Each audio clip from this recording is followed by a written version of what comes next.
So now let's start with one very important concept in human resource management, which is talent acquisition. Some would say recruiting. Yeah. Well, I prefer this term, talent acquisition, because I divided this into two parts. One thing is, how do we get the people into the door? How can we attract people? And the other thing is, we're going to talk about this in the upcoming session, how can we select the right people? And to me, these are two different stories. Attracting people, bringing people into the door, because this is a major challenge for many companies, especially, as we have learned, for bottleneck function. And the other thing is how to select the right people. Okay, so this is our focus. I will start showing you the traditional approach of recruiting or talent acquisition, which is primarily about ads. Okay, we'll see. This is the textbook style of recruiting. Very simple. This is what comes to your mind when we think about how to hire people. But then, the major part within this chapter, we will look at some modern approaches. I've shown you last session that most companies really suffer from a significant talent shortage. So, yeah. And it will be more dramatic in the future. Okay. So, talk about what can companies do to hire talented people, to attract talented people. And one very important concept is the so-called employer brand. You know what a brand is? We're going to talk about this. It's a promise. So employer brand is, what does a company really promise to those people that should apply for this company? We'll talk about some search strategies. I mean active search strategies. What is that? An ad, a job advertisement is rather passive, you know? It's passive because you just post an ad and then you wait for the applications to come. It's passive. Yeah? While here it's about active search strategies. For example, in Germany would be the platform Xing. Right. That's where companies can find their employees or interesting employees for them. Yeah, we have social media. Sorry. We have social media platforms like Xing or probably LinkedIn. LinkedIn is more the global platform. It's more or less the same. Yeah. So companies more and more enter these platforms and actively search for people and then approach these people. This is active. Yeah. Why is it required to be active? Because the best candidates are passive. We're going to talk about this concept of passive candidates. A talented, well-qualified, motivated employee is rather passive in the sense that he or she is not looking for a job. Yeah?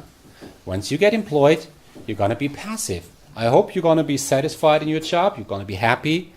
So if you're happy in your job, if you're doing well, you're going to be a passive candidate. You will not go to career fairs.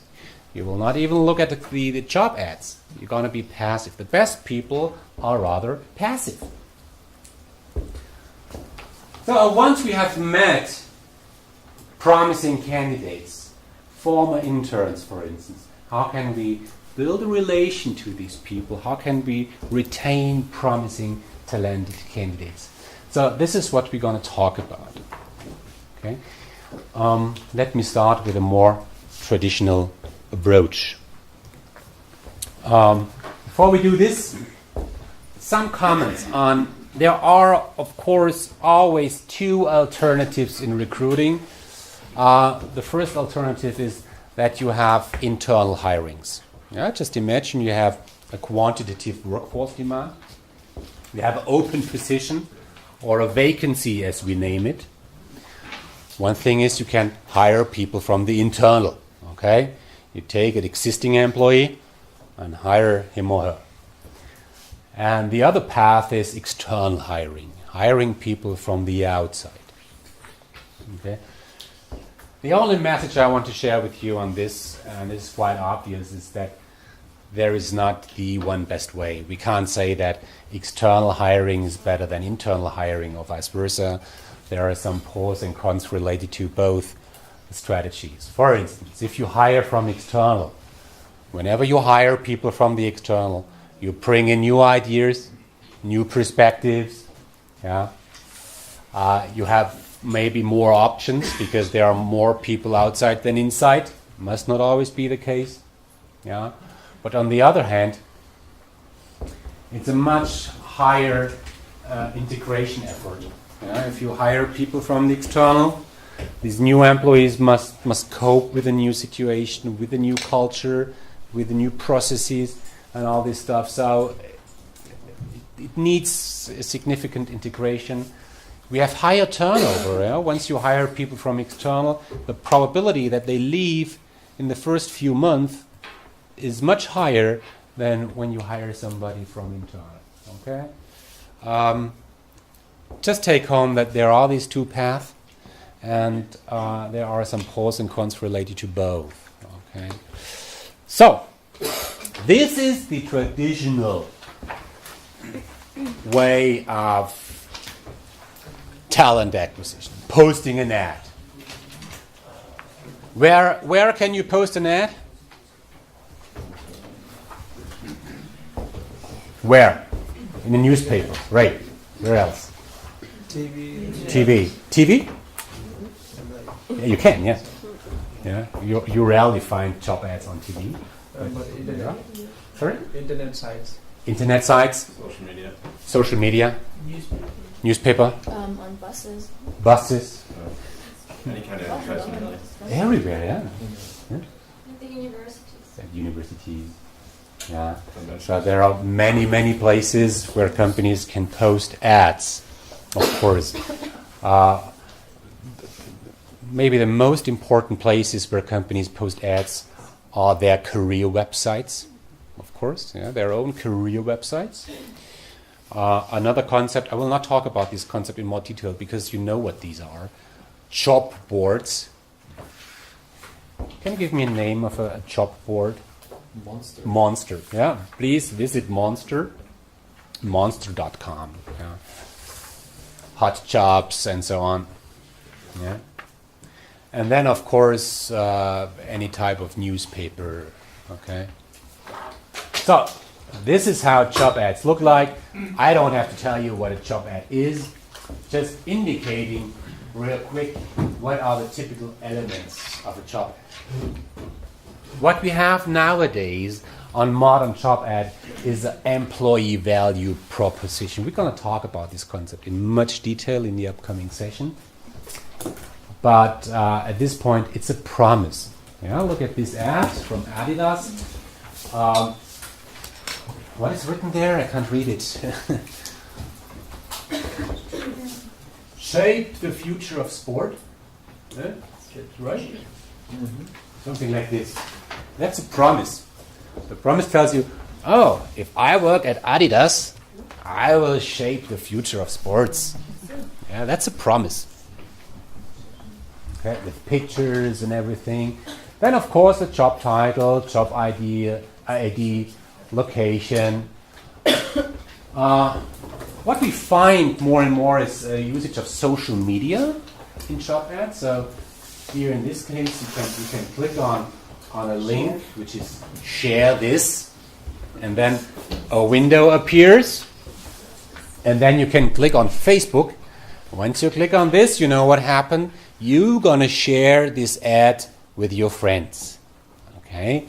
Or you can Twitter it, you can post it on your LinkedIn profile.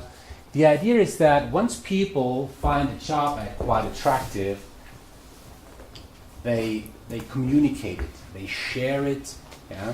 They spread it, and some companies hope that they get a kind of viral effect on this.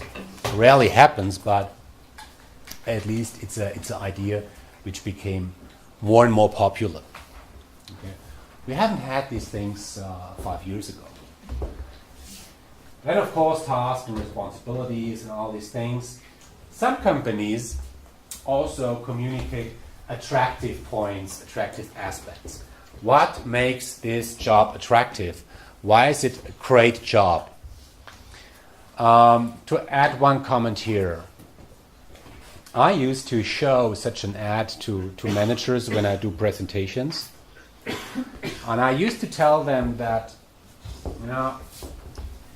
this is exactly the wrong way of posting an ad. Why? Hard question, I tell you. What companies used to do, and you will find a lot of examples, for instance, on monster.com, most companies communicate requirements. Yeah? What does the company require from an applicant? It's a wish list, right? It's a wish list. So, and they assume that people want to work there. All people want to work at Adidas. So they look at this job ad, and then they screen the requirement. And when you still feel that you can meet all these requirements, you will apply. And these companies assume that all people want to work there. But this is no more the case for most companies, because there is a talent shortage. So what more and more companies do instead is they do not really put their requirements on front. They put in front why this job is attractive. Yeah? So this is one thing we're going to talk about when it comes to employer branding. I think in the future, companies will reduce the communication of requirements, but will rather argue why a job is attractive. They have to sell the job. Okay? There is another alternative, and this is not really talent acquisition, but it is related to this somehow. It's contingent workforce. To put it simply, it's not always required to hire people. Sometimes you can simply, let's say, rent people. Okay, this is one alternative. I put it there because you have to understand this idea, you have to understand this concept, and I want to spend 5 minutes really to explain this real quick. What's the idea? There is a supplier on the left-hand side, and there is a company, client on the right-hand side. There are contingent workforce agencies like Manpower. Go to their website. Manpower, one word, manpower.com. This is a typical supplier. And they employ contract workers. Yeah? They have employees. Yeah? And these employees, the contract workers, get their salary from the supplier. They have an employment contract. It's just like the contract workers would work at this company. But the special point is that the contract workers here, they do not really work for the supplier, they work for the client. Yeah, let's say there is a company like Siemens, and Siemens is building a plant somewhere, and Siemens has a demand about 60 workers for something. Yeah, they simply rent these contract workers. These workers do not work for Manpower in that case. They work for Siemens. They do their job at Siemens. Yeah, and they get direction from Siemens. Siemens tell these people what to do. They guide them. Yeah, the contract worker show their performance for this company. Yeah, but they get the salary from the contingent workforce agency. Okay. And between here, in this case, Manpower and Siemens, there is, of course, an agreement about multiple things, and Siemens is paying a fee to the supplier. Okay? This is, in a few words, the fundamental idea of contingent workforce. Now, just a question. If the contract workers earn, let's say, 10 euro an hour, how much will the company pay to the supplier?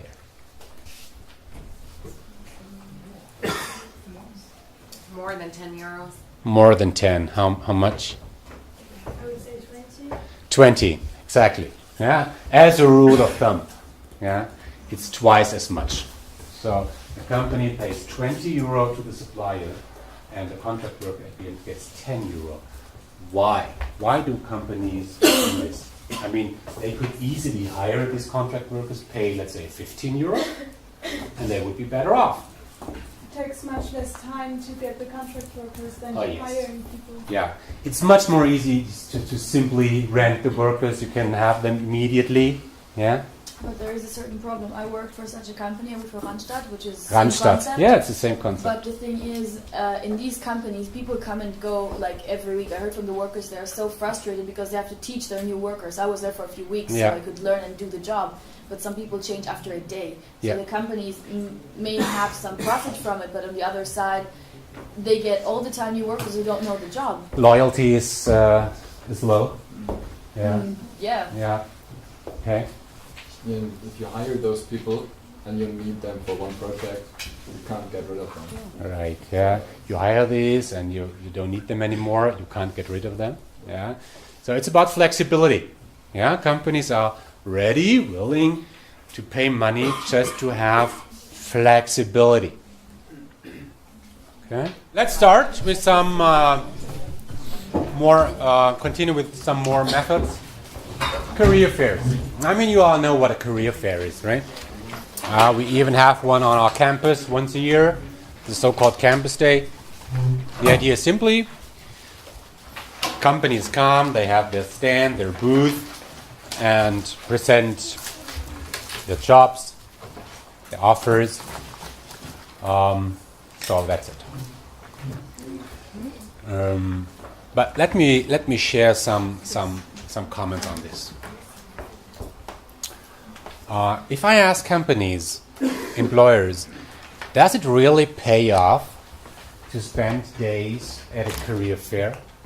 Does it really pay off? I mean, you have the booth, you have to pay for this. You spend days here, yeah. Yeah, does that pay off? The answer is probably no. So the question is, why do companies do this? Yeah, and why don't they work as expected? So you need to understand some points here. Yeah, of course. There is the advantage that companies can get in direct touch with employees, with future employees. We can have a direct communication, but this is rather a benefit for you, yeah, as graduates or students, than for the companies. Yeah, I mean, for you it's really an advantage, and I really would recommend you to visit career fairs. Yeah, but when you go there, for instance, to the Absolventenkongress to Cologne, you should go there, really. Have a plan, yeah? Have a target list of companies which you want to visit, and be prepared, and have a one-page CV with you. Yeah? Okay? Have maybe some questions prepared which you want to address at the different companies. If you act like this, you can really benefit, because you can get in direct contact to the company, to people. If you go on a website, on a career website of large corporations, you will hardly find names on it.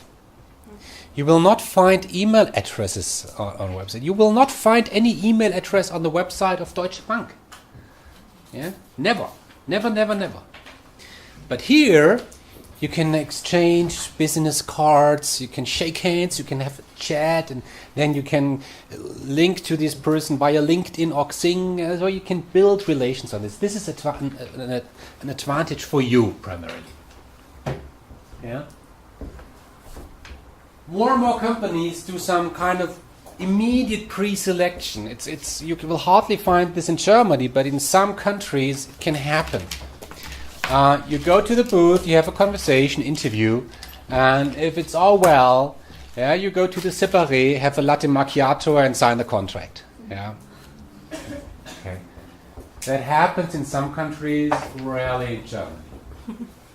good point also for you is there that you really can compare. Yeah? You can compare KPMG with PwC, with Ernst & Young. They are all there, and you can talk to these different companies all in once, more or less. Yeah. If you want to go to the automotive industry, okay, there is Audi and there's BMW. You go to Audi, you talk to them. You go to BMW and talk to them. Then you go to Daimler and talk to them. You can compare. That's for you. That's really great. Yeah. But the point for the companies is that they really have only limited contact to passive candidates or passive seekers. I will come to this concept more later. But at this point, I just said that the best people in the labor market, they have a job. They don't need to go there. Yeah? They are passive. The people who go there are those which are maybe students, it's fine, or they are unemployed, they are desperate, maybe. But these are not primarily those people the companies want to meet. You know? And if you are on such a fair as a company, and I spent a lot of days on these fairs, you have maybe 100 contacts a day. And 90 contacts are, I want to say, useless, because every human connection is useful somehow. But not in a sense that you really want to hire people. And to be honest, really, sometimes you stand on the booth and you look at some person passing by and you think, oh, I hope this person don't want to talk to me. Oh, hello. And these people are trained how to get rid of people, how to run a conversation that it will end definitely after 2 minutes, because you don't want to lose time talking to a person where you definitely know you will never ever hire this person. A gardener, I want to apply a 50-year-old gardener who found out that he or she has a talent for a software development or something like this. And but as a company, you're passive. You're waiting for the people to come, and you can't really approach people. You cannot really approach those people you want to meet. Okay, so this is really a downside. That's why companies more and more also offer additional services to attract the people they want to attract. Yeah, for you it's great. For the company, it's of, let's say, limited benefit. But why do companies go there, even though the benefit is rather limited? Well, you said that only 90 of those 100 contacts are useless, so I suppose that the other 10 will be useful. Yeah, there are 10 which are quite useful. Maybe there is one person which you're going to hire at the end, and if you make this, it pays off. Yeah, sometimes it pays off. Yeah. Maybe it's good publicity because there's always going to be a newspaper report. It's about publicity. It's about public relation. I mean, I told you, I worked for SAP and I was responsible for recruiting globally. And we always asked ourselves, should we go to that fair? And the answer was always, we have to. Because it would be a bad message to public or to the labor market if SAP would not be there. That would mean that doesn't SAP hire employees? Doesn't SAP go well, or is there any problem? So you have to be there just to be there, to show the world you are still there, and you do well, Okay, so for a company like Audi, they couldn't stand to say, well, there is BMW, there's Daimler, there's Porsche, all these companies, but we are not. They rarely accept such a situation. Okay? A next concept which you should know is what we name executive search. Yeah? Maybe you have heard this term headhunter. You might have an idea about what that really means. Let me explain what it really means. Okay.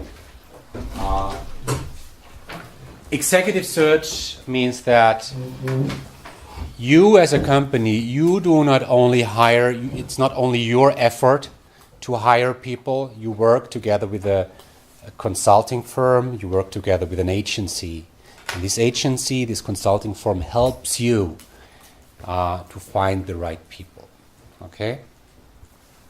And executive search, in German Personalberatung, yeah, they used to fill executive positions. So when we talk about really top level positions for executive boards, Vorstände, managing directors, general manager, sometimes you will find ads, okay, in some leading journals like Zeit, Economist, or so. You will find an ad sometime, but this is only a small proportion of all these positions which are about to be filled. Okay, most positions on these levels are filled through executive search. In most cases, secretly. Yeah. The other people in the company do not really know that the company currently is looking for a new executive. Yeah. Sometimes even the current job owner, the current job incumbent, does not know that the company is looking for a new person. Yeah. Okay. I would recommend that you visit some websites of the leading executive search consultancies. Probably the biggest one, the leading one is Egon Zehnder International. Go to their website. A very powerful company. Yeah. All of the consultants at this consultancy are former executives.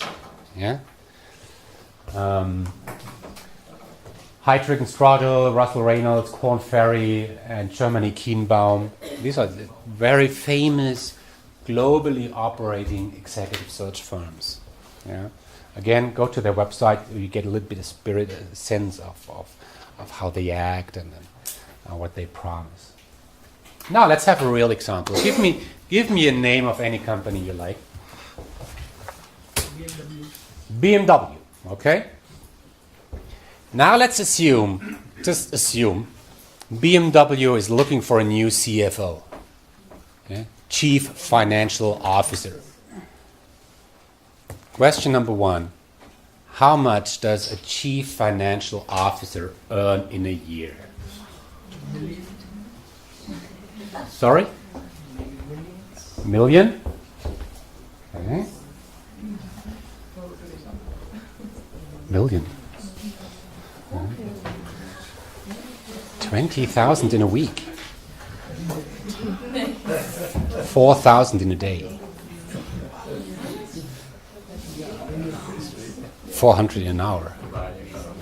Okay, other guesses? 1 million? Less?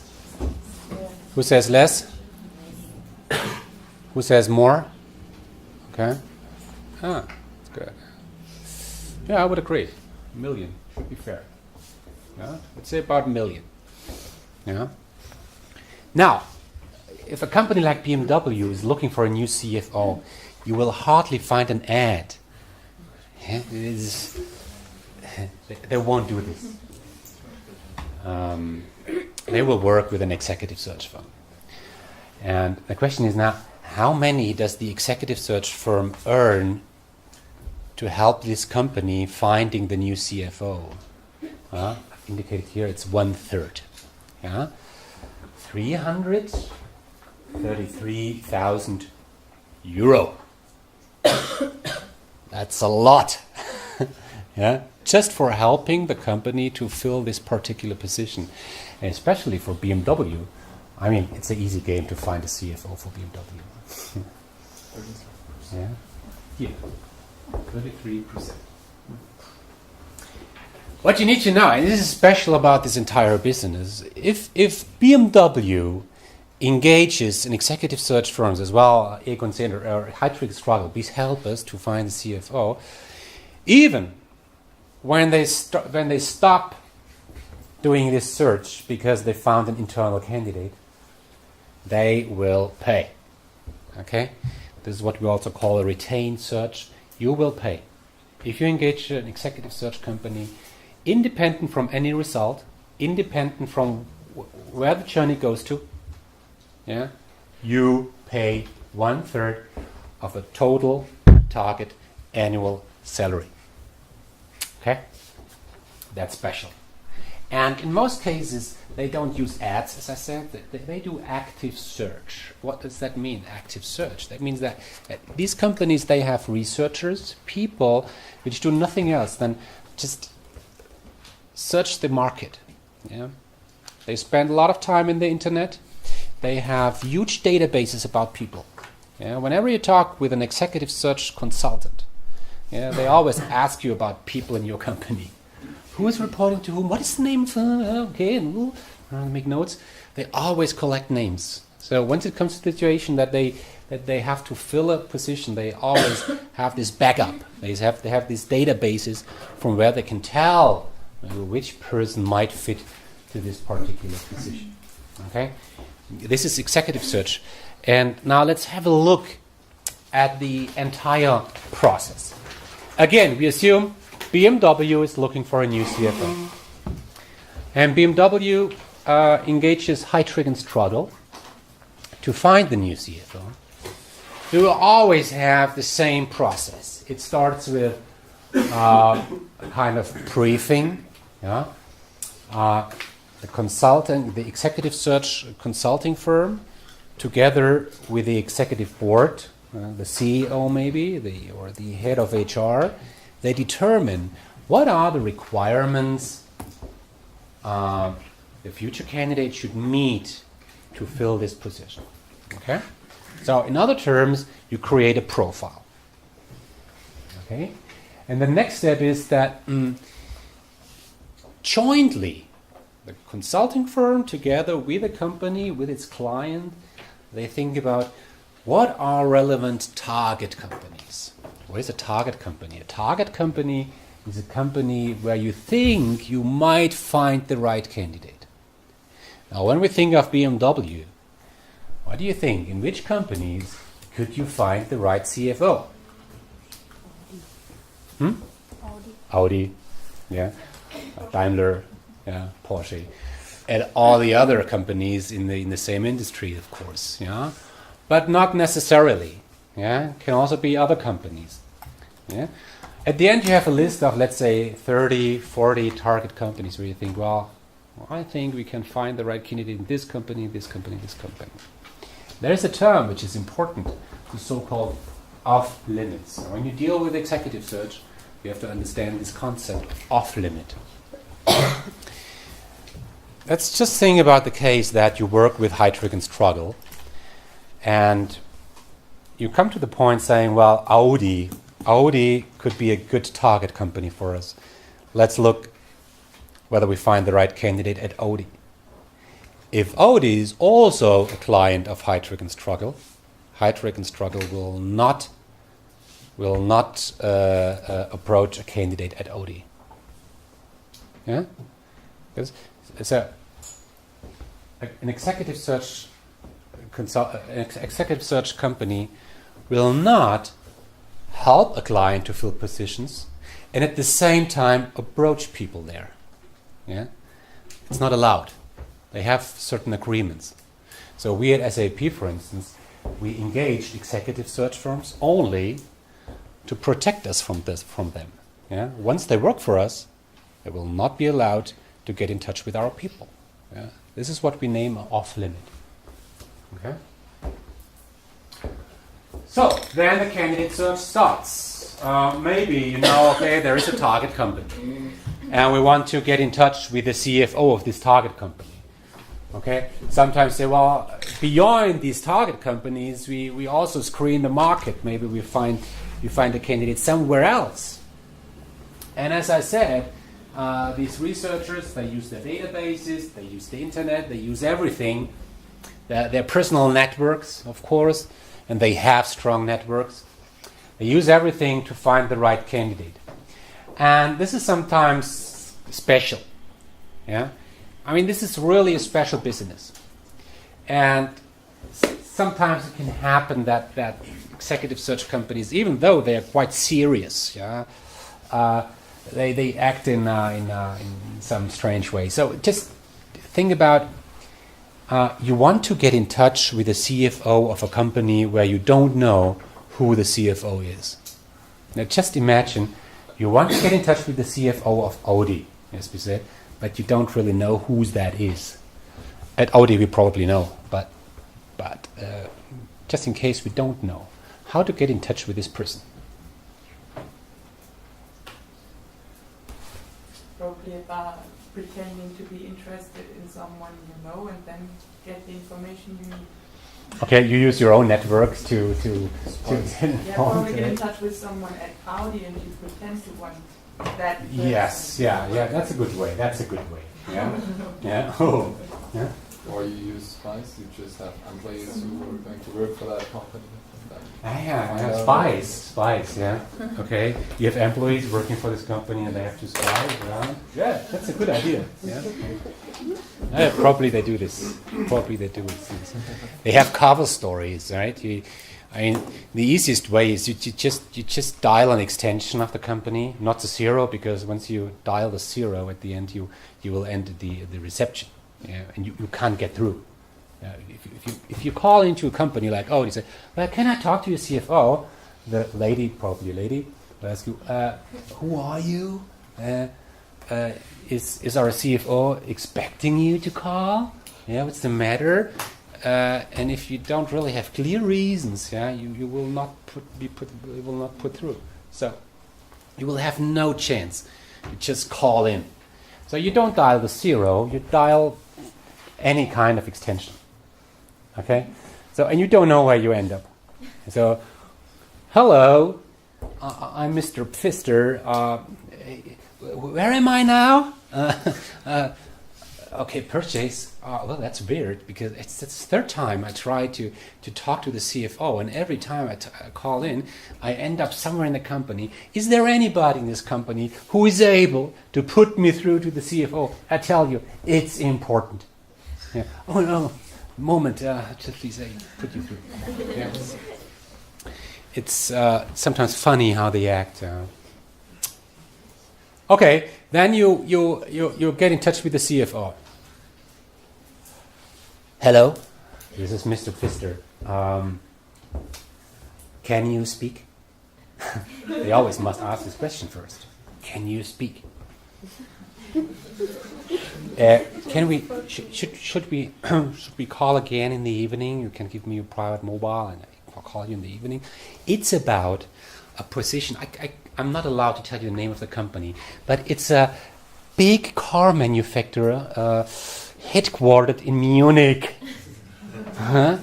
Okay, and it's the CFO position. Are you interested? Oh, yes, sounds great. Let's talk in the evening. Okay, now I talk again, and the first contact is about telling whether there's interest, whether a candidate is really motivated to change his career. If this is the case, they meet personally somewhere, in a hotel lobby in Paris, at a highway restaurant somewhere. Okay, and if it's all fine, the executive search company will present some profiles of the most suitable candidates to the client. And the client, at the end, will decide whom to invite to the interview. In most cases, there are 3 candidates which they select, and then they do regular interview. As always, check some references. What's the reference? You check. Okay, this candidate has worked for Audi, for Bosch. Now maybe we can talk to his manager when he was at Bosch, and just find out whether he or she did well. This is a reference. Also, executive search companies help the candidate to negotiate the salary and the benefits, the stock options, and all this stuff. because they get 1/3 of it, right? In some companies, you have something like a sign-on bonus. A sign-on bonus, it's not only related to HR. A sign-on bonus is whenever contracts are signed. You know what that is? Okay, there is a candidate for the CFO position at BMW. And BMW and the candidate, they are close to sign the contract. And they meet, yeah? The candidate together with his wife or her husband, or and there's the executive board, and there's champagne, and now they sign. And before the candidate signs, says, "Well, I'm so happy that I'm gonna work with you. It's so great. I totally look forward to working with you. But you know, there's one thing. I have to relocate from Paderborn here to Munich, and you know, my boat, my house, and all this, you know. To make long story short, I would say you pay me 100,000 now, and I will sign." The CEO will say, "Oh shit." Give him the damn 100,000 and we're done, because I don't want to start this process again. Yeah, this is a sign-on bonus. Yeah, is that legal? I don't know. Is that explained in any textbook? Probably not. Does it happen? Definitely. Yeah. But if it's so hard to find a qualified people for that specific job, and they already work in a company and probably earn well and all that, why should they do all this, like meeting and do an interview and then wait and blah blah blah? Aren't they in such a high position that you have to be like lucky if one of them is willing to change, and you probably have to apply him right or her right now? Are they really willing to go through the interview and meet and then probably talk to the former bosses or stuff like that? Yeah. So the question is, do these candidates, are they really willing to go through all this process? If they are already on a high level, shouldn't they be happy? Yeah. Is that related to this question? Yeah, it's an answer. Possible Okay, answer. please, an answer. Here comes the answer. I suppose, because I know such a case, and sometimes also somebody in a very, very high position is unhappy because he might do a really good job and have lots of benefits, but on the other hand he might not be happy with his job because he's not supported by the even higher bosses, because maybe he's an export manager and he wants to expand the market for the company, but the company does not support him because they want to stay in Germany or whatever. So he's very frustrated. You cannot assume that all managers on certain level are happy. Yeah. These guys are ambitious, yeah, and there is always something better, always. Yeah. I would like to give an example. Yeah, please. Like Marisa May, the vice president of Google Communications, she was given the CEO position for Yahoo, and she moved on. Okay. Yes. Yeah. Okay. It's also for a career. You can't stay in one place the whole time. You have to change jobs. Yeah. You can expand your experience. Yeah, you can expand your profile. Having spent time in different industries, in different countries, on different jobs, that really increases your, let's say, market value. Okay. Good. This was executive search. These are really the traditional ways: ads, career fairs, executive search. We have had this approach since decades. Yeah. And when we talk about these new ways of how companies hire people, how companies acquire talent, this picture gives you an overview. And what I will do is I will talk about 4 building blocks. We will talk about employee value proposition. We will talk about active search strategies. We talk about candidate retention and positive candidate experience. These are, in my eyes, really the 4 major building blocks companies intensively think about. Okay? So, what is target group definition? That relates to the question, what are our key and bottleneck functions? Right? What are our key and key functions, what are the bottleneck functions. And coming from there, we do all these 4 steps. Okay? So, what's the problem? Whom of you would like to work at a company like BMW? Who could imagine working at a company like BMW? If the job is great, if salary is great, everything, who would like to work at BMW? Okay. Who would like to work at Festo? Okay. Festo? Who knows Festo? Okay. Festo is near Esslingen, which is near Stuttgart. It's a great company, a great employer. But the problem is, many people hardly know this company. So the point is, if people don't know the company, they will not apply there, right? You would never apply at a company which you don't know.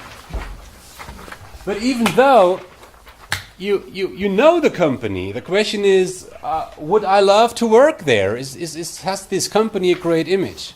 I mean, we know a lot of companies out there, but they have a bad image. You remember Schlecker? Yeah? Bad image. Even though you know this company, which is great in the first instance, you would not work there because company reputation is really bad. But even though company's reputation is great, yeah, is the reputation as employer also great? Yeah? That's the difference. The first thing is about the reputation of the company as such, but the employer image, is it really a great employer? That's a different question. But even though, when the employer image is great, does this company really offer great jobs? So if you think, well, BMW, I know this company, great employer even more, do they really offer attractive jobs? Even though, would you apply then? Even if you apply, will you really go there once you get an offer? So what you see is there is a kind of funnel. And if employer image is bad, the proportion of those people that ultimately apply becomes less and less. Okay? So this is really a crucial point, and this is crucial for many, especially small and mid-sized companies out there. Festo, yeah, Rena in Furtwangen, great company, so successful, technology leader. Who knows this company?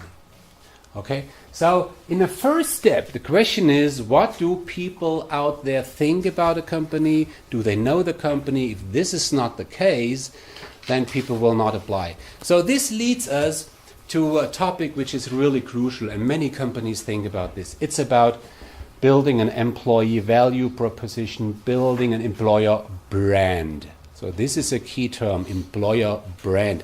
So let's talk about this for some minutes. Here on this picture you will find some brands, right? I guess you all know these brands. Now, this is a marketing question. What is a brand? You should know what a brand is. Even if you don't know the exact definition, how would you, in your own words, how would you define a brand? Yes. A brand immediately triggers information. Right. Triggers even an emotion. Yeah. In a person. You immediately think of what it stands for, how I stand. Wonderful, wonderful. Yeah. A brand triggers something, some ideas, emotional ideas, functional ideas. Some things come to your mind immediately once you think about a brand, right? And this is intentional. I think a company which has made a name for itself in a particular field. Yes, absolutely. Yeah. So let's have some example here. Red Bull. You all know Red Bull. Red Bull is about all those things teachers hate. Yeah. The conservatives. Red Bull is about crazy stuff, doing crazy things. Yeah. I mean, Red Bull, the product, that's something you can drink. And That has to do nothing with any emotion. But Red Bull is linked to some special ideas, doing crazy things, right? The same is with Marlboro. Marlboro is about freedom and adventure. And now with a new campaign, being something, don't be a maybe. Yeah. But sorry, we talk about cigarettes. Cigarettes have no link to any emotion or something else. It's just cigarettes. But what companies try to do is they link the name, the logo with some ideas.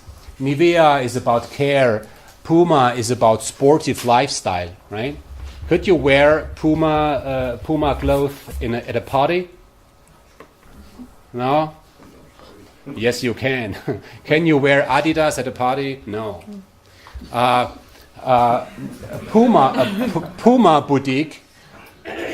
A Puma store is like a boutique, yeah. While an Adidas store is like a sports store, right?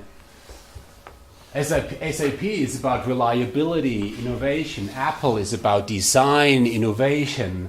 H&M is about what? Cheap, fashion, young. Right? It's different from Hugo Boss. So you see, every brand is linked to something, and this is intentional.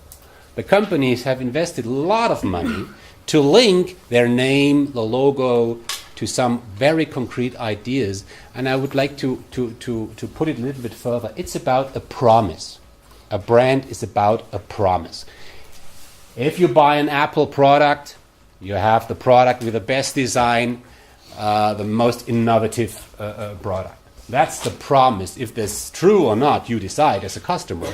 But that at least is what the company wants to, how the company wants to be seen and how the product should be seen. So this is about product brand. It has nothing to do with HR, right? It's about the product, it's about the company, and on the left-hand side here, you find these typical dimensions,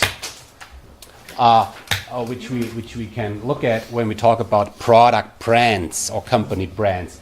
It could be about price, could be about quality, could be about design, innovation, prestige, and so on. So this is product brand, the promise related to the product. On the right side, that's a different story. So the question here is, why should I eat something at McDonald's? Why should I buy an Apple product? Why should I go for a Mercedes? But here, it's about the question, why should I work at McDonald's? Why should I work at Apple? And here, the dimensions are different. Totally different things you need to consider. So, of course, there are also the products that come into play. Some people would like to work at Porsche because they like the products. Some would like to work at, I don't know, at Gucci because they like the product. But many people would like to work at Gucci because to have interesting tasks, or you get some offers like career opportunities, free lunch, a company car, great salary.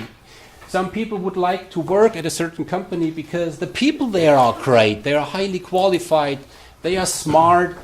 Some people would like to work at a company because they share some relevant values. Yeah, you'd like to work with a company because the people there, they trust each other, they have fun, they are open-minded. So on the right-hand side, you see typical dimensions that rather relate to employers. So please see the difference. When we talk about products, we talk about different dimensions than when we talk about employers. Now, what's the point? Think about any company you like. Yeah. Really, any company you like. And think about the question, what should they promise on their, let's say, career website? Yeah? You know, companies have career websites. That's their part of the website, which is about careers and job opportunities. As an exercise, I would like to invite you to visit some career websites. Go to the career website of Google. Go to the career website of IBM, of Lufthansa, and so on.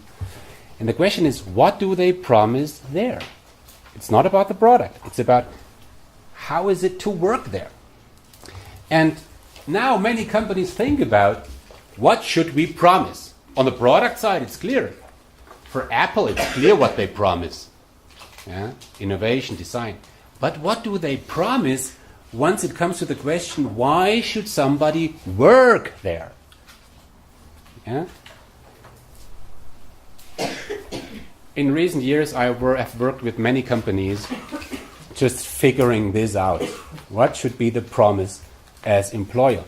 Now, how do you come to this promise? What should Apple write on the career website? What should Mercedes write on the career website? Deutsche Bahn, Deutsche Bank, Allianz, Microsoft. What should they write on the career website? And how do you come to this? So here you find the entire process I'm going to talk about. So just imagine I'm the representative of a company. Yeah, any kind of company. Let's say I'm the representative of PricewaterhouseCoopers, and you are my target group. If I would be PricewaterhouseCoopers, you indeed would be my target group. They are really interested in people like you.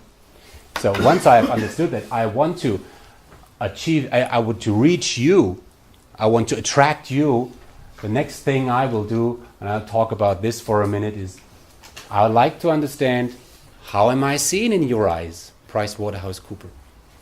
How am I seen in your eyes? What is important to you? What can I offer? And what do the others offer? Once I have understood all this, after I have done this analysis, I define a strategy, which is a clear promise. We talk about these things in a while. And then I build my campaigns around this. So what I would like you to take home for the moment is, when companies think about what to promise on the job ad, what to promise on the career website, it's not that they just instantly think, oh yes, let's write career opportunity, let's write great salary. No, it's a process. It's a project. And companies really systematically think about what to promise. And the variety of things you can promise is huge.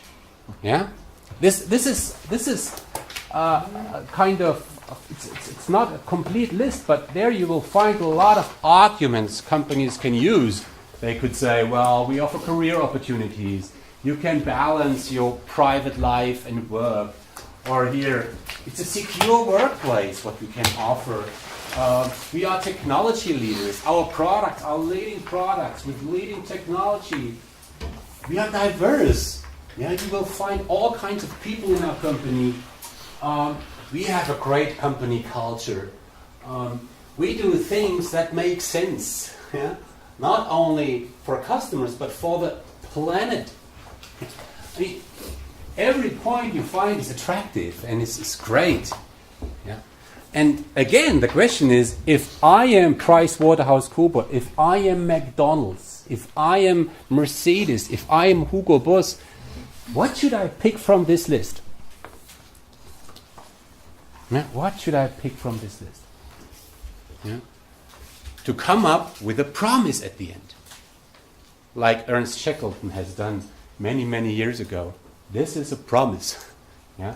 Man wanted. By the way, this would not be allowed today. It's not appropriate because of equal opportunities. He prefers men. Men wanted for hazardous journey, small wages, bitter cold, long month of complete darkness, constant danger. A great promise, huh? Safe return doubtful, honor recognition in case of success. That's the most important point in the end. Honor recognition in case of success. He got a lot of application. That was a so powerful employee value proposition. Yeah, this is a modern one from a company. I don't care what you think about this company, but that's their promise taken from their career website, Goldman Sachs. They just said, why should I work someone with us? Simple, because teamwork, meritocracy, global impact, excellence, diversity, opportunity. To the point. That is together with this picture. You must know, it took a long process to pick these few terms, because most terms are not there. It's not about career. It's not about salary. It's not about work-life balance. It's about these things. How do they get to these points? How? That's the question. So I would like to explain, and this is a very critical picture. I really want you to understand this. This is a fundamental logic of how companies build their employee value proposition. What is again the employee value proposition? It's like the unique selling proposition. It's the argument a company brings up to the question, why should somebody work with us? Yeah? Okay? So, the first thing a company does is they think about what can we offer? Where are we strong? Now, you can think about a company like McDonald's. What can a company like McDonald's offer? Question first, who would like to work at McDonald's? Okay. But, nevertheless, what can a company like McDonald's offer? Why is McDonald's maybe an attractive employer? To a certain degree, job security. Job security. McDonald's will still exist next year, right? Or in 10 years. While with other companies, you can't be sure about this. Career opportunities. Career opportunities. I mean, this is a global corporation. They have a lot of opportunities. You have a lot of career opportunities there. Yeah, I like to say that they were global in Africa. Yeah, they are global. They are everywhere. So there are a couple of things where McDonald's is strong, no doubt about it. And if you talk to the people there, if you talk with the employees, they will name a lot of things. But once you have understood all these things, career opportunities, global presence, security, would you name all these things on the career website? No, you would not. Why? Because the answer is on the slide. Right? Because not all these things are relevant to you. I mean, you are a target group of McDonald's. Yeah? Not everything is relevant to you. Right? If you, for instance, you want to attract engineers, we know what engineers want. They want the newest technology they work on. They want complicated problems they can solve. They like to work in an atmosphere which is a little bit cozy. Yeah, like each other. Oh, we are a family. Yeah. They don't care about location. Yeah, engineers don't care about work time. Most of them. Yeah. So not everything a company can offer is really relevant to the target group. Here we talk about the target group preferences. What is important to the people I want to attract? And then even more, we find a lot of points where other companies, the competitors in the labor market, are equally strong. You know? I mean, McDonald's is not the only company that is global. McDonald's is not the only company that can offer secure workplaces. There are also others. So the question is at the end, where are we strong? What can we really tell in an authentic way? Yeah? Where can we do a promise that we can really, that is real? But what is important also for those people who want to attract, and where are we different from the others? So at the end, here on this picture, A and E are the only points where we are strong, where we can meet the preferences of the target group, and where the competitors are weak. Okay, this is a very simple idea. So McDonald's, in fact, they have went through such a process, and this can mean work, weeks of work.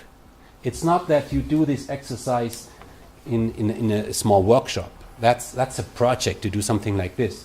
So they came up at the end with one single employee value proposition. One single.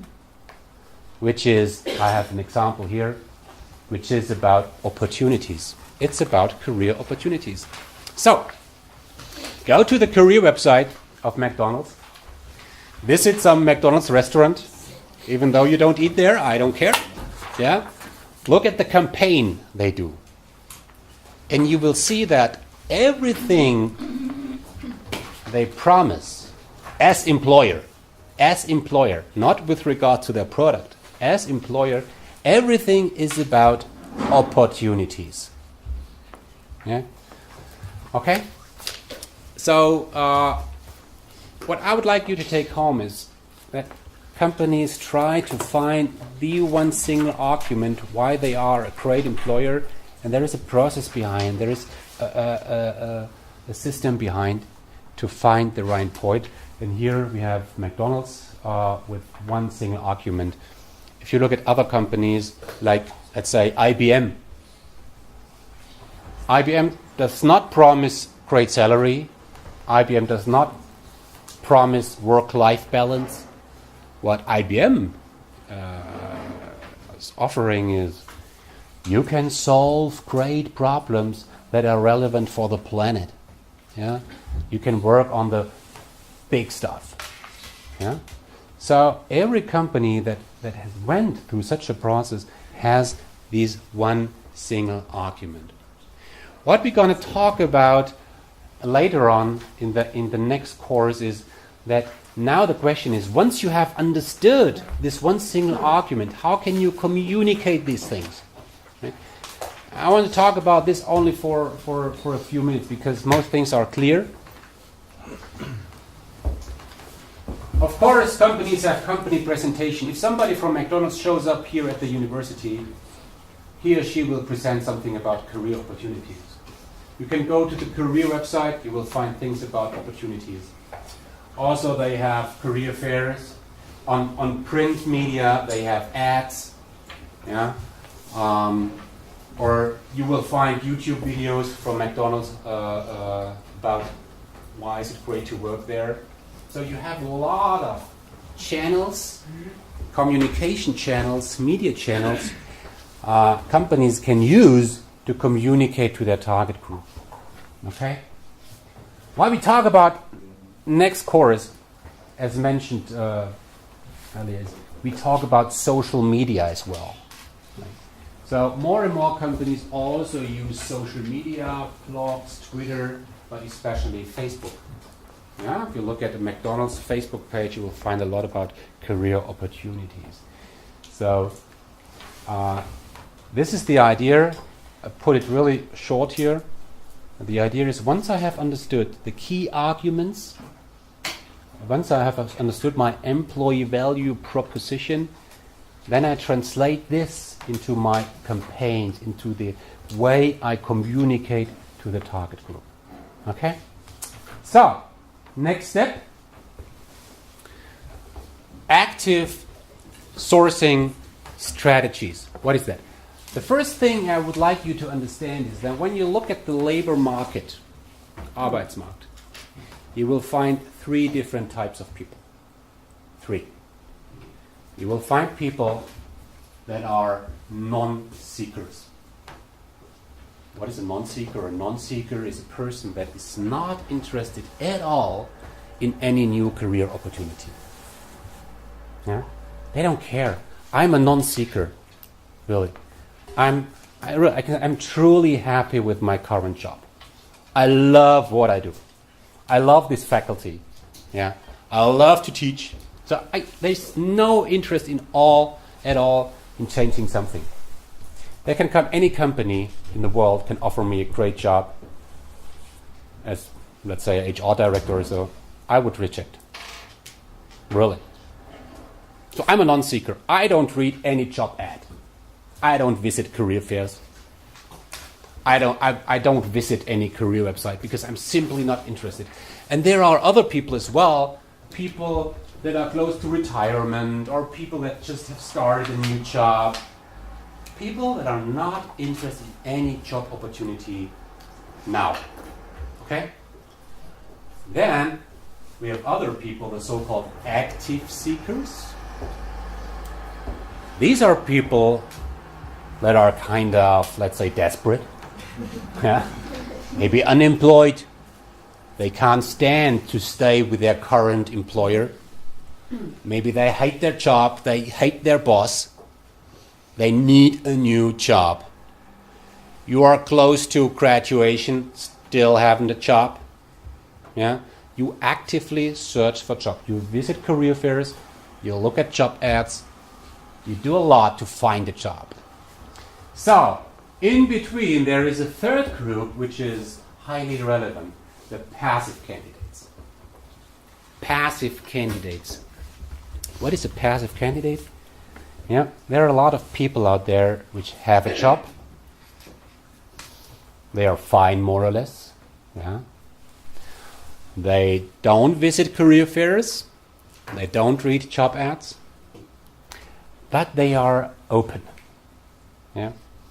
They could imagine once there is an attractive job offer coming from somewhere, they start to think.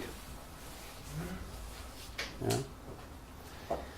So they don't actively search for a job.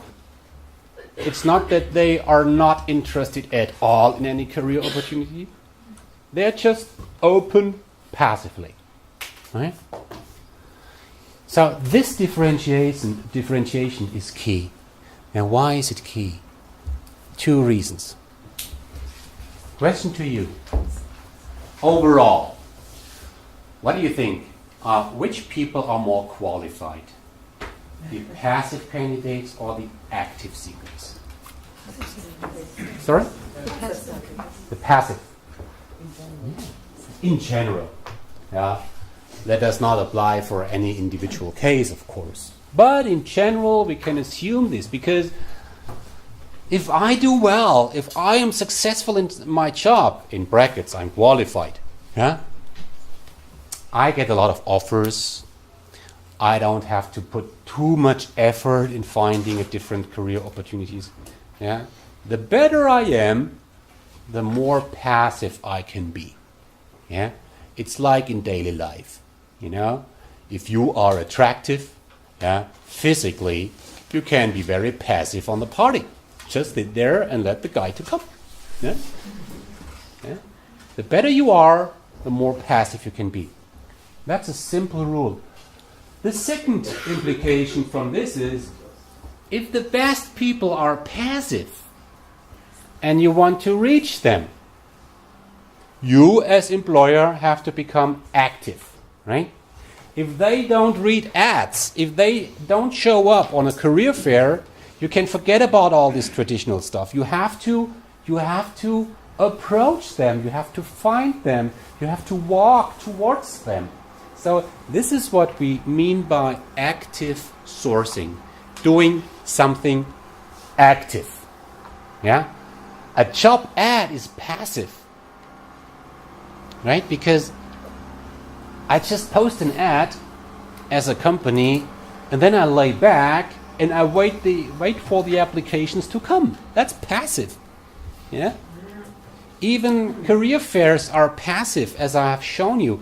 You are on a career fair as a company, you are at the booth, at your stand, and you just wait for the people to come. Yeah? It's not that you move towards the people, you wait. Yeah?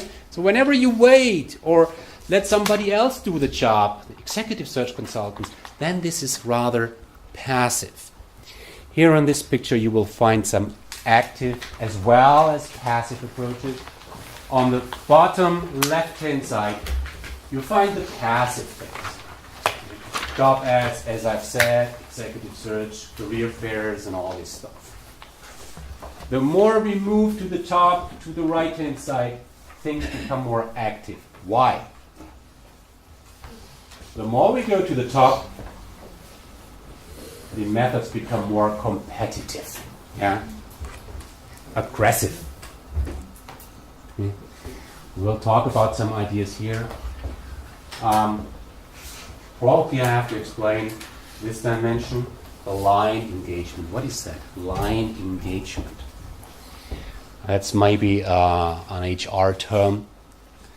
You know, in some companies, all this talent acquisition stuff, all this recruiting stuff is only done by the HR department.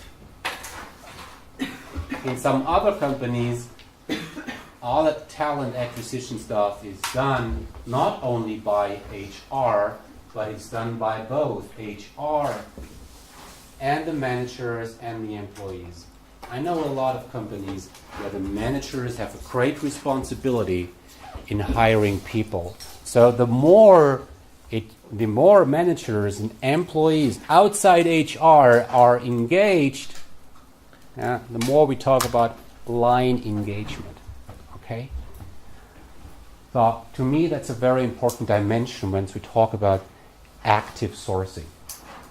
Okay, so what I would like to do now is I would like to pick out some of these methods and I'd like to talk about it for a minute.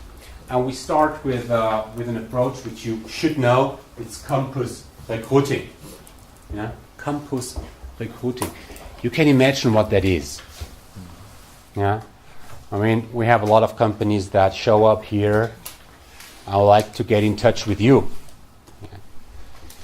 But what we find is that still many companies are kind of passive in that sense. That they just post posters somewhere, or they have a booth on the industry day, as we name it. Yeah, this university career fair. Still passive. I get mails from companies saying, "Dear Professor Trost, please find attached a job ad. Please print it and post it somewhere." Sometimes I do this. Some ask, please post it on Facebook. This is still passive. I would like to show you what real campus recruiting means. And you will tell that there are already some companies that do quite well here in approaching you as a target group. So the first thing is that companies think about with which universities they should work with. Yeah? Should a company like Bosch work with a Furtwang University? Yes, why? Because it's a very technical university, Yes. and qualified, and it's a Fachhochschule, so it's not like a big university. There are some reasons why Bosch should work with us, because the students, they fit to their requirements with regards to the curricula, to what they learn, engineers, business, that really fits.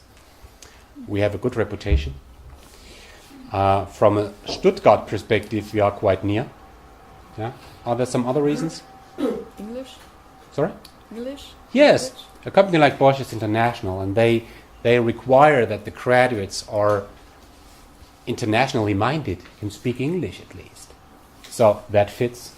Also, if you compare a normal university to a Fachhochschule, it's much more practical. Yeah. Fachhochschule. Yeah, we are a university of applied science. It's much more practical. We are much more close to the real world, so to speak. Yeah.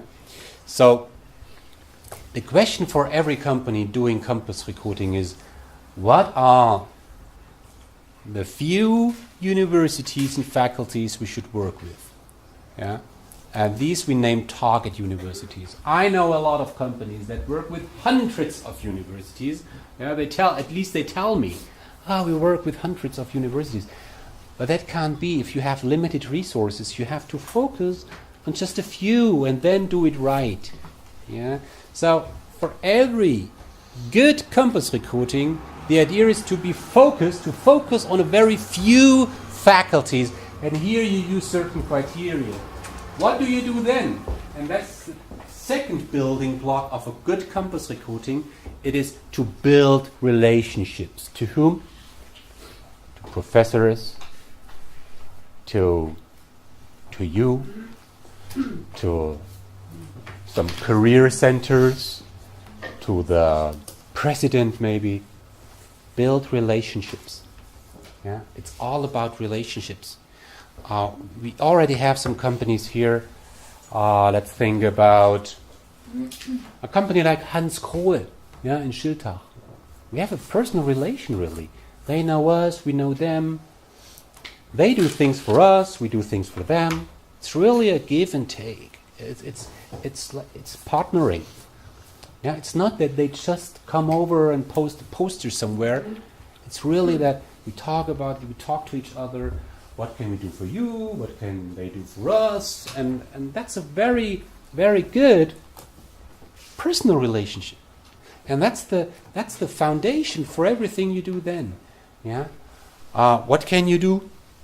Of course, here I've mentioned some marketing activities. Yeah. So you know what this is. Offering internships, offering theses, posting posters, award theses, and all this stuff. You know this stuff. You should know this. You are the target group. Yeah. But what I just want to say is that a good campus recruiting consists of all these three building blocks. Having a real focus on a few target universities, building good relationships, and then based on this foundation, having very concrete activities. Okay? Now, next point, talk about networks. Networks. In talent acquisition, networks became so crucial. Really crucial. First, what you need to know, what you need to understand is this idea of A player, no A player. Yeah? It's not that a player knows a player. Yeah? A player, no A player. What is an A player? We differentiate sometimes between A players, B players, and C players. A players are the best. B players are the middle, right? C players are the losers. Yeah, so to speak. Talk about A players. The strongest people know other strong people. That's the idea. And that's true. We know that from research. If you marry sometimes, probably the intelligence level of your partner is more or less equal to your own. And that makes sense. Yeah, if you have a partner that is much more intelligent than you, then you will face hard times. Yeah? If the intelligence level of your partner is significantly lower than yours, you also will face hard times. So the best thing you can do is having a partner with an intelligence level which is more or less equal to yours. The same is with attitude. The same is with physical attraction. So what we tend to do as human beings is we try to build relationships to people that are equal to ourselves, more or less. So the idea is once you have great people in your company, they probably know other people that are great, with a similar mindset, yeah, with similar attitudes, with similar work style. Yeah? It's like saying, show me your friends, and I tell you who you are. Yeah. So we have in the inner circle we have employees, right? And here is one employee. Of course, an employee has relations to colleagues. An employee knows his or her colleagues, and these colleagues, also myself, I have relations to people outside the company. There are people outside the company which I know. Yeah. And there are even more people that I know very, it's kind of, we name it a weak tie. People which I know, but they are not friends. You haven't seen them for a while, but still people they know. I think 80% of your friends on Facebook are weak ties. There are people which, yeah, you have met them sometimes, but you don't have regular conversation. You're even not sure if you will meet these people again in your life, but they are there and you know them. So what we know is that when we take all this together, people have huge networks.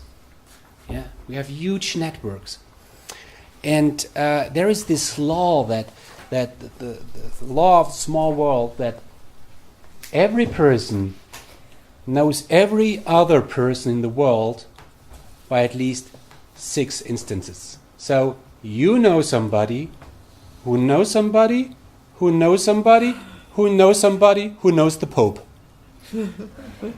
Yeah, that's true. You know that from research that this really applies. You know everyone in the world by a very few instances. The networks are really powerful. And companies understand this. And they understand that especially these weak ties are important. Yeah? There are so many people I know somehow. People I have drank a beer with sometimes in my life. And there is already a little level of trust. Yeah? So, what we find in companies is that because they know this, because they know about the strength of networks, they use these networks, they make use of it, and use so-called employee referral programs. What is an employee referral program? That's a very fundamental idea. I'm an employee, and as I said, as employee, I know other people. So I refer to somebody outside the company, a former colleague, a friend, a weak tie, somebody I've met 2 years ago somewhere, where I still have good memories. Yeah, I recommend this person, and once this recommended person, the one I refer to, is hired to the company I work with, I get some bonus. Yeah, that's the idea of employee referral programs. Right? And that's very powerful. I did a study around this in Germany. More and more companies use this idea. In the rather qualified area, the senior area, 50 years work experience plus, the bonus is about 1,500. Yeah, just for recommending somebody. Once the person you have recommended is hired, you get 1,500 euro. That's the average. In some companies, you get 4,000 euros. At Adidas, you have a chance to win a Vespa. Yeah, so companies do a lot. Yeah, really, to engage their people to recommend others. Yeah. Okay. Another approach, which we name social community recruiting, is simply using LinkedIn. So you all know LinkedIn. There's a German version of it, which is Xing. Who is on LinkedIn? Okay, so we can become friends there if you like. Yeah, yeah. Constantly collecting contacts there. Who is on Xing, the German version? Okay. I would guess that at the end of your study, 90% will be there. These are these platforms where you really can share your contacts, where you post your CV. Yeah. And what companies do is they use these platforms to find people. So this is active, right? It's not that you search for jobs on a job board and then apply. It's vice versa. Companies look for people and get in touch with them. So I type in at LinkedIn, human resource, postal code 72072. This is just the region around Tübingen where I live. So I find a lot of people, mainly students or former students. Yeah? I find Mona Berberich. I was the supervisor of the thesis. I click on her link, and then I find the entire CV and everything. And what I can do then is I simply get in touch with her. Hello, Mona. I have an interesting job. Yeah. Would you like to learn more? So I have access to millions of profiles, not only to my friends. So these are my friends, which are shown in the first things, but The more I go down to this list, I find people which I only know in the second instant, and so on. I find millions of people, and I can get in touch with these. And companies do this. They use this very intensively. Okay, that's what we name social community recruiting. Okay. So far we spoke about campus recruiting, employee referral, social community recruiting. So now we can jump a little bit to the top. Look at some other active ways, and one interesting, of course, is what we name guerrilla recruiting. Guerrilla, what does that stand for? We also know other things like guerrilla marketing. Huh? What is that, guerrilla? What does that mean? Intense? Yeah? It's so to say unorganized, unauthorized war. Unauthorized. Basically, so it's I suppose what we talked about 2 weeks ago, like going to companies and stealing employees, maybe. Stealing employees. Okay. Like spying or something. Doing bad things. Horrible. Yeah, it's something like this. Yeah. It's maybe the Lady Gaga of recruiting. Yeah, the Lady Gaga of recruiting. Wonderful. Well, yes, it's about but stop spreading giveaways on a fair, doing this boring stuff, sharing brochures. I mean, brochures. Do you stand up in the morning to get brochures? No. It's about doing something that is special, that is maybe not allowed. Yeah. Maybe something that is beyond good taste. Maybe. So, having an example here. There is an agency, a creative agency named Butter, like butter. It's the name of this agency, located in Düsseldorf, Germany.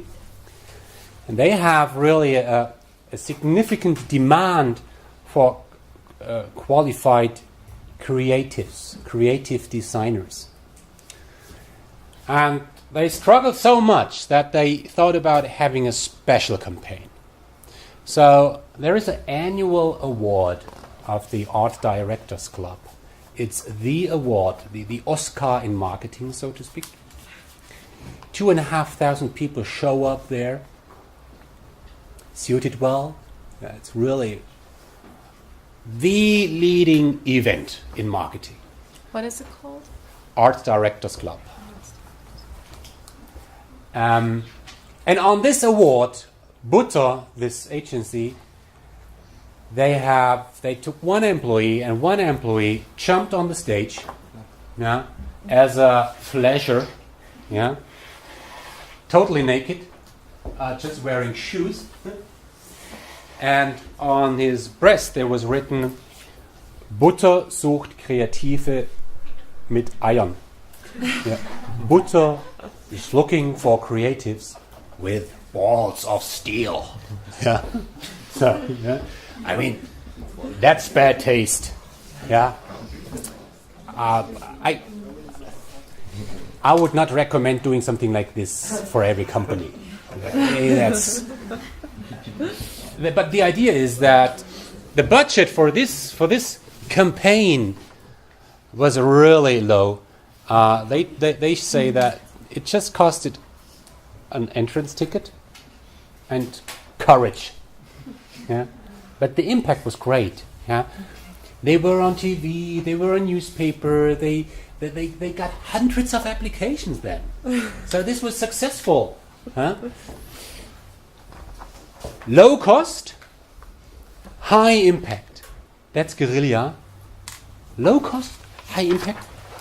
And that's accompanied with doing things that are a little bit beyond good taste, maybe. That's very close to legal limitations. Another example here is there was a company, also a creative agency. They have sprayed internet addresses, URLs, on the entrance floor of their competitors. www.alleswirdallesbesser.com. Doesn't matter what that means, but I mean, if you are an employee and you come to work, and on the entrance there is a URL sprayed on the floor. The first thing is you take your smartphone and you type this in, this internet address, and then a website appears that describes a typical bad situation in most agencies: low salary, pressure, bad leadership style, all this stuff, and suddenly a pop-up shows up. Yeah. Please quit now and take the advantage of the early applicant. So, I mean, that's also bad. The competitors didn't like this campaign, of course. But what I just want to show you is that there are more and more companies doing this active type of sourcing. This is something different than just using ads. Yeah? This is active in a sense that it's more aggressive, and we will find more and more examples in the future. And what I do sometimes is I do workshop with companies, where I spend half a day or an entire day with people like you. And what we do in these workshops is we just think about ideas like this. So companies are more and more desperate in a way that they really seek for good ideas. And you will not get the good ideas from the HR department. You get the best ideas from the target group. Doing workshops, thinking about what can we do. Because there is a universe of good ideas out there, powerful ideas. And again, these really go beyond the boring job ad. So, this was the second building block. The first one, employee value proposition. The next one was active sourcing. And now we come to the third building block of talent acquisition, which is candidate retention. So, if you do an internship at a company like, PricewaterhouseCoopers or Allianz or Bosch, if you do an internship there, at the end there will be a kind of evaluation. You will be evaluated. Are you an A, B, or C player? And what you see on this picture is simply a scheme that some companies use. It's just an example. Some companies think, okay, you have done an internship there. Wonderful. Are you somebody who could be relevant for a key or bottleneck function? Yeah? You remember the strategic functions, the ones where you have a significant demand but hard to be filled. Are you a person that will succeed in the future? Will you go your way? Will you grow? Will you be really strong in the future? You can tell it sometimes by young people, by students like you. You work with students for half a year and you can really tell, how will this person be in 5 years? You cannot predict it very precisely, but you can tell, well, this person will really succeed, and this person maybe. Yeah? So, if you think a student has really a very high potential, will be successful in the future, and it will be relevant for one of our key or bottleneck functions, then this intern will be evaluated as a candidate. The others are evaluated as a C candidate. So, all interns, really, believe me, all interns in the big corporations, they evaluate their interns at the end, and you will be classified into one of these segments. If you are lucky and you are evaluated as an A player, you will benefit from some offers. Yeah? You will find benefits that are shown here on the right-hand side. Maybe you get some invitations to breakfast with the CEO. Do you like it? Yeah? Vorstandsvorsitzender. Would you like to have breakfast with the CEO of Deutsche Bank? No. Yeah. Oh my God.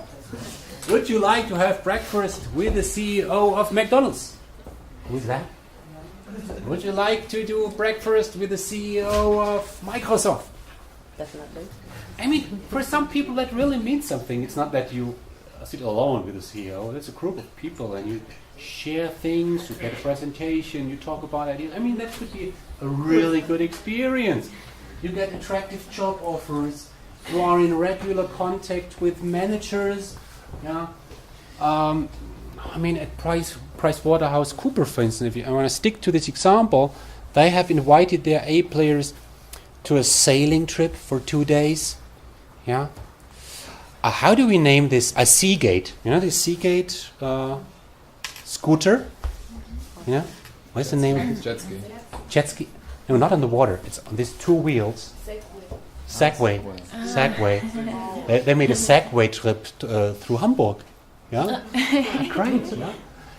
Things like this. If you are only a C player, if you are classified into this particular segment, you get newsletters. You get an email at your birthday or on Christmas. What do companies do? What is the idea? The idea is, as I've shown also on this picture, the idea is that you classify the people and you would like to retain these people, because once you have once you have finished your study, these companies, they want to hire you, especially when you are an A player. If you are a B player, they would like to hire you. If you are a C player, then maybe. Yeah. But what they do is they build a relationship to you. They would like to keep in touch with you. Yeah? And that's what we name candidate retention. Candidate retention, to retain candidates. Yeah? Okay? This is not only for former interns. This is all also for former related to apprenticeships, for instance, or companies meet people wherever they meet them, on congresses.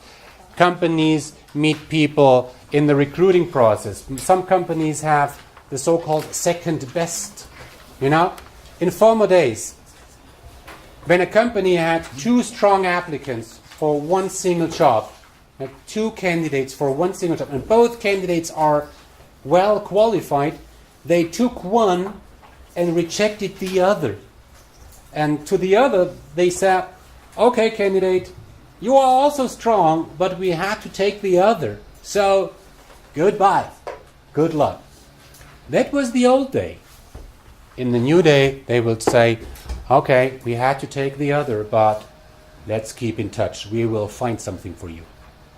Okay? They put this guy into the talent pool. A pool. Let's say a database, okay? And with the people in this database, the talent pool, they do regular things, as I said, invite them to events, send a letter at the birthday, sending gifts. Yeah. So this is the new way, keeping in touch with promising candidates. The 4th building block, I don't want to say too much about this. Whom of you was already in a job interview? Let's say for internship or apprenticeship, okay? So how was it? Did you like it? Was it a nightmare? How were you treated? The question is really, and this is what I also tell to the companies outside, is it's not that the company decides whom to hire. That was the old day. In the old day, a company had a lot of applicants, and you simply select the best one. You were in a situation where there were more applicants, more qualified applicants than jobs. So I were in a comfortable situation as a company to simply select. Oh, I take you.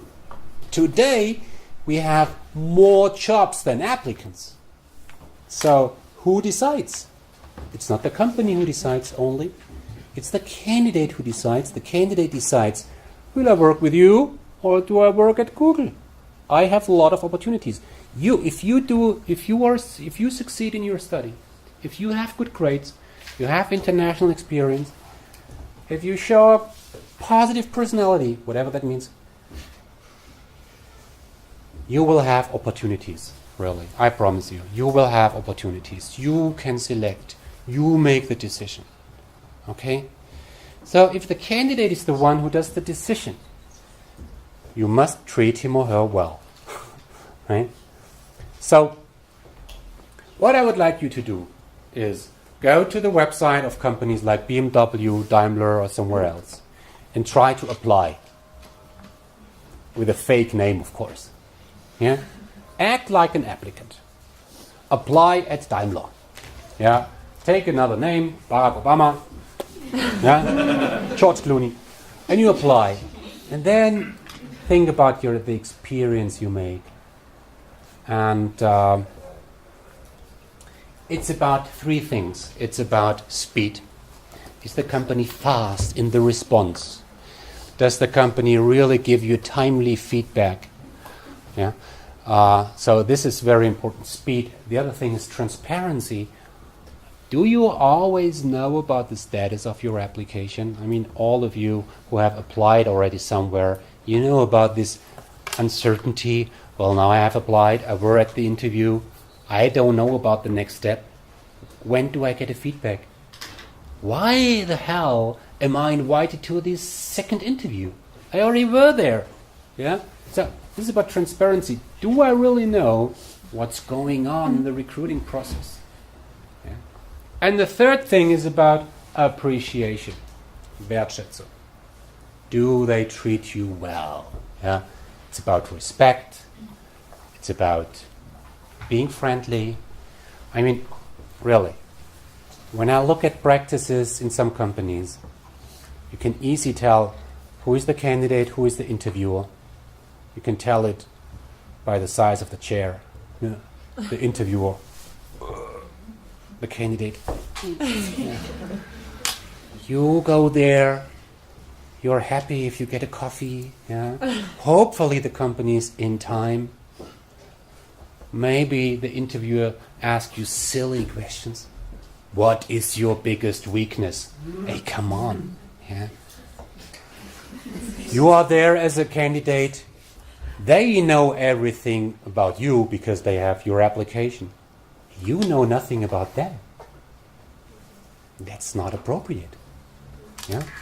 So why do you have to go to the company site to do the interview? Why don't they come to your home? I'm sorry. You can meet in the middle. You laugh, but sorry.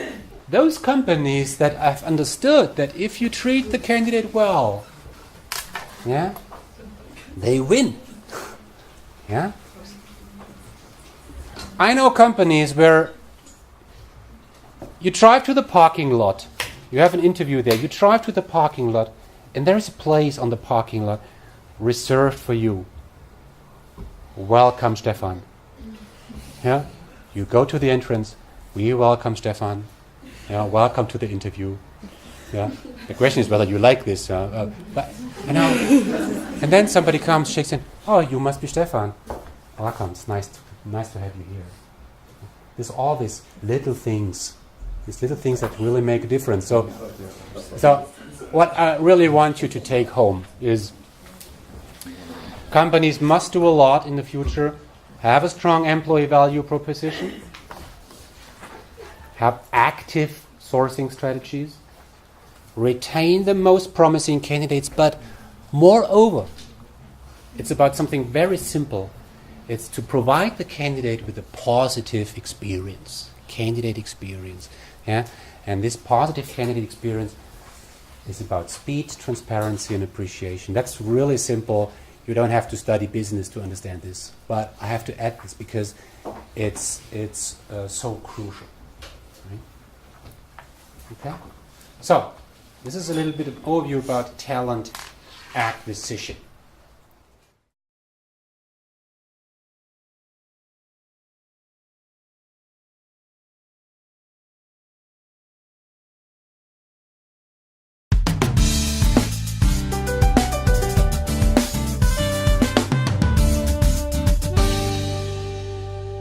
So now let's start with one very important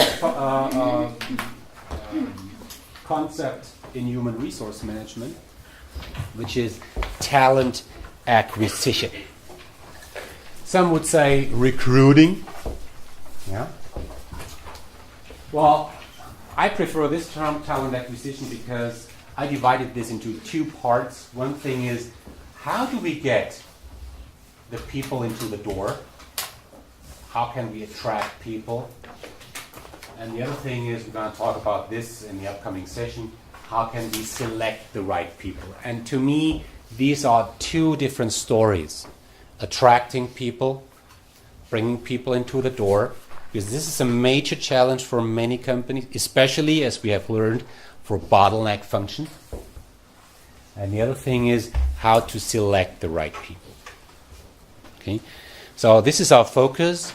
I will start showing you the traditional approach of recruiting or talent acquisition, which is primarily about ads. Okay, we'll see. This is the textbook style of recruiting. Very simple. This is what comes to your mind when we think about how to hire people. But then, the major part within this chapter, we will look at some modern approaches. I've shown you last session that most companies really suffer from a significant talent shortage. And it will be more dramatic in the future. Okay. So, talk about what can companies do to hire talented people, to attract talented people. And one very important concept is the so-called employer brand. You know what a brand is? We're going to talk about this. It's a promise. So employer brand is, what does a company really promise to those people that should apply for this company? We'll talk about some search strategies. I name it active search strategies. What is that? An ad, a job advertisement is rather passive, you know? It's passive because you just post an ad and then you wait for the applications to come. It's passive. Yeah? While here it's about active search strategies.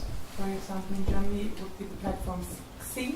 Right. That's where companies can find their employees or interesting employees for them. Yeah, we have social media. We have social media platforms like Xing or probably LinkedIn. LinkedIn is more the global platform. It's more or less the same. Yeah. So companies more and more enter these platforms and actively search for people and then approach these people. This is active. Yeah.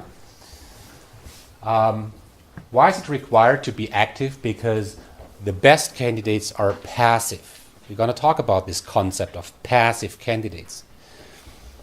A talented, well-qualified, motivated employee is rather passive in a sense that he or she is not looking for a job.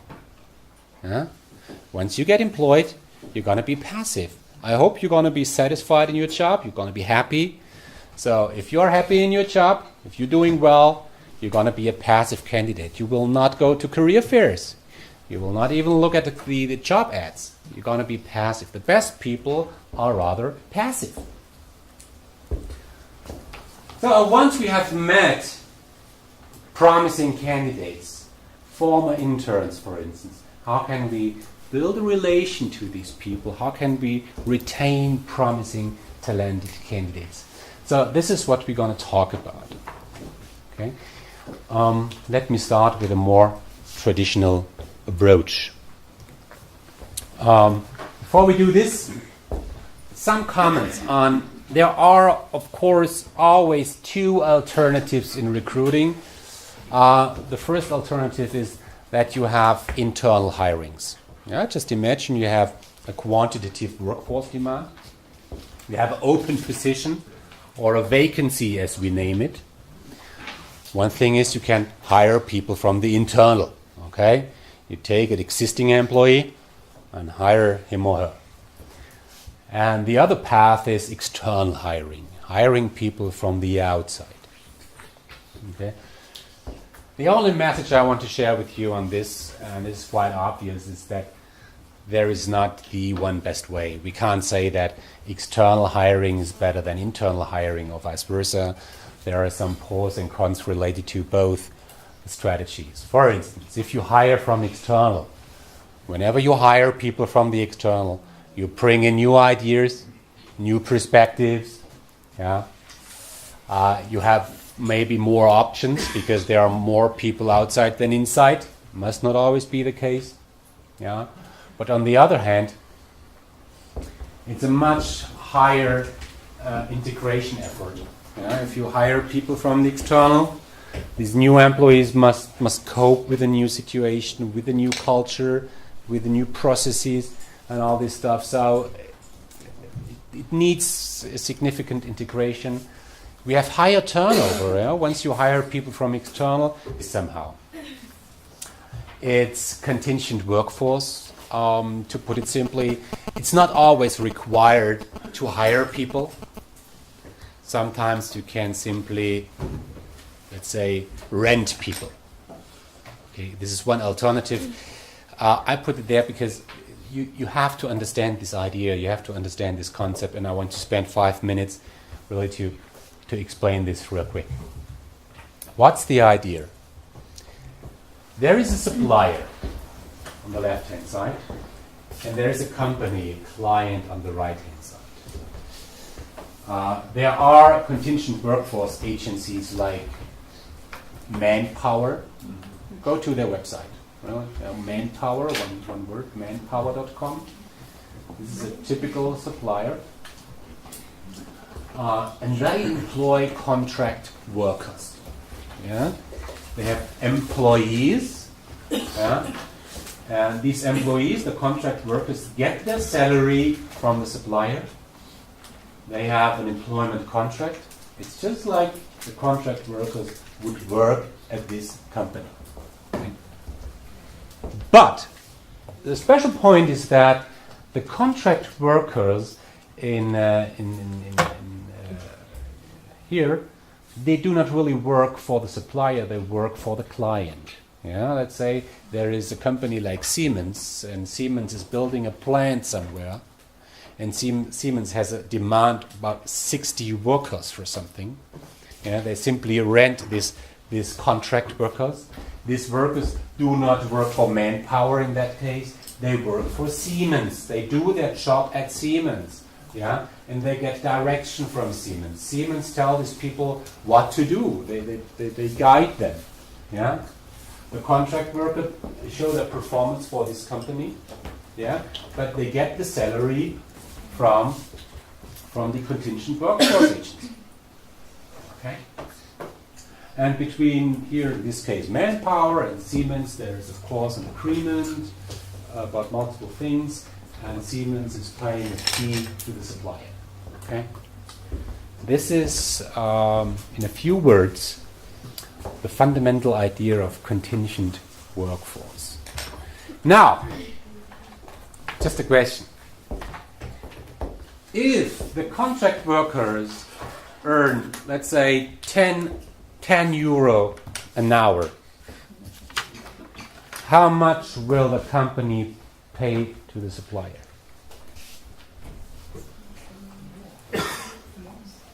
More than 10 euros. More than 10. How much? I would say 20. 20, exactly. Yeah. As a rule of thumb, the probability that they leave in the first few months is much higher than when you hire somebody from internal. Okay. Just take home that there are these two paths. And there are some pros and cons related to both. Okay, so this is the traditional way of talent acquisition: posting an ad. Where can you post an ad? Where? In the newspaper, right? Where else? TV. Yeah, you can, yes. Yeah, you rarely find job ads on TV. But internet.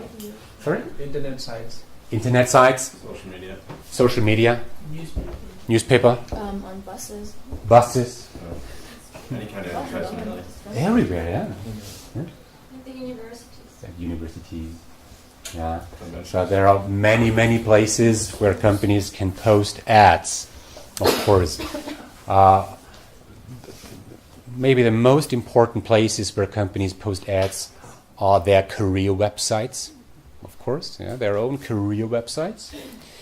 Another concept, I will not talk about this concept in more detail because you know what these are. Job boards. Can you give me a name of a job board? Monster. Monster, yeah. Please visit Monster. Monster.com. Yeah. Hot jobs and so on. Yeah. And then, of course, any type of newspaper. Okay. So, this is how job ads look like. I don't have to tell you what a job ad is. Just indicating real quick what are the typical elements of a job ad. What we have nowadays on modern job ad is an employee value proposition. We're going to talk about this concept in much detail in the upcoming session. But at this point, it's a promise. Yeah, look at this ad from Adidas. What is written there? I can't read it. Shape the future of sport. Yeah, that's right. Something like this. That's a promise. The promise tells you, oh, if I work at Adidas, I will shape the future of sports. Yeah, that's a promise. Okay, with pictures and everything. Then, of course, the job title, job ID, location.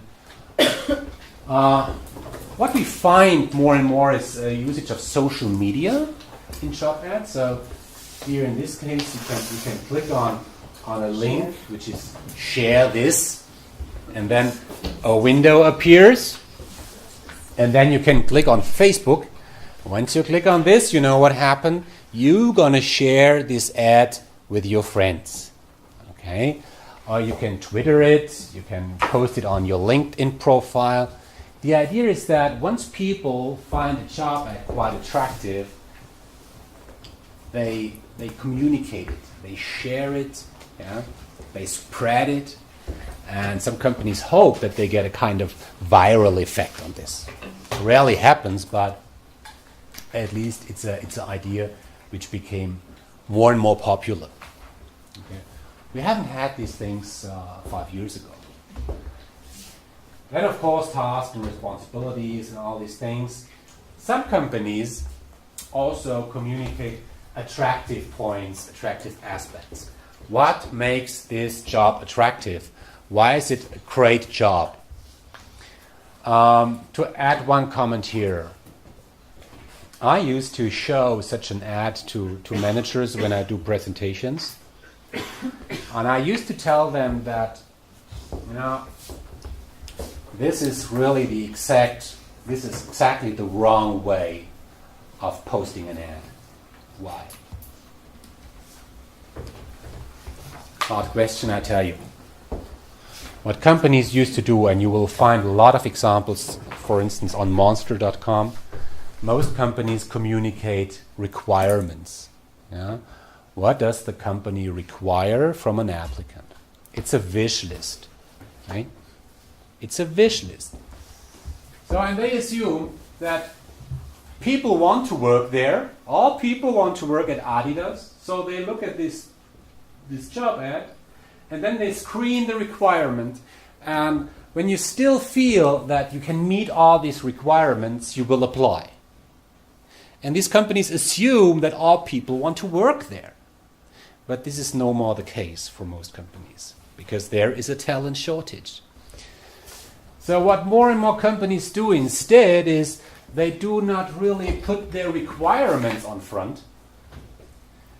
They put in front why this job is attractive. Yeah? So this is one thing we're going to talk about when it comes to employer branding. I think in the future, companies will reduce the communication of requirements, but will rather argue why a job is attractive. They have to sell the job. Okay? There is another alternative, and this is not really talent acquisition, but it is related to this.